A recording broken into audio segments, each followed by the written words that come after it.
A mother on a Colorado college tour called the police on 2 Native American students in the group because they made her feel nervous. The latest episode to ignite national outrage over racial profiling and needless calls to law enforcement in the U.S. 2 teenage brothers had traveled from New Mexico for the tour at Colorado State University, CSU, on Monday when a parent called the authorities on them, prompting university police to question them and causing them to miss the rest of the tour, campus officials said.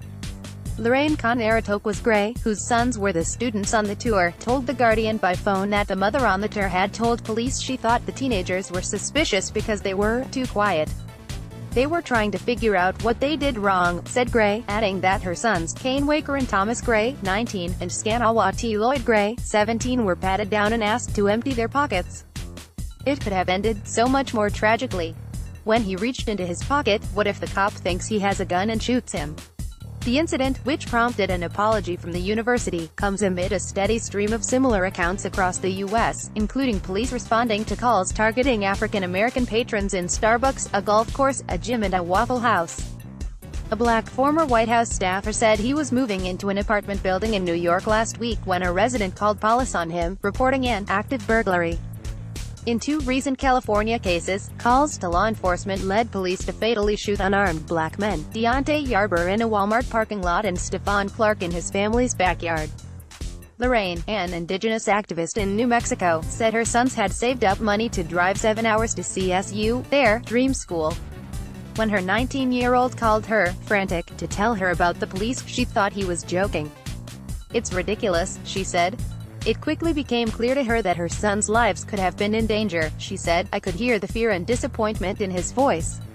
It was obvious that the mother on the tour had profiled her sons," Lorraine said, adding that she wished police and the guide had quickly resolved the situation without them missing the rest of the tour.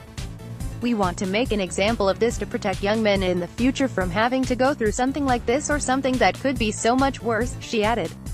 CSU said in a statement that campus police confirmed the students were part of the tour and allowed them to rejoin the group, but that the tour had already moved on at that point.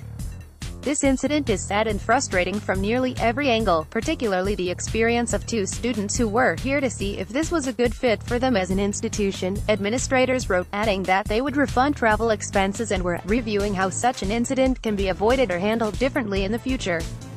Lloyd, a high school senior set to graduate this month, and Thomas, currently a first year at a public college in New Mexico, are both musicians and were particularly interested in moving to Denver due to its music scene, their mother said. "But it's uncertain if they would still consider CSU," said Lorraine, in noting that they were trying to process all of our thoughts. "There's a part of us that feels like we don't ever want to go back there again," she said.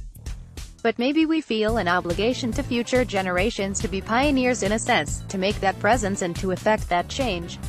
The family, originally from the Mohawk Nation of Equesin in New York, has long been involved in activism, Lorraine said, adding, "This just makes our fight even stronger. It's personal now."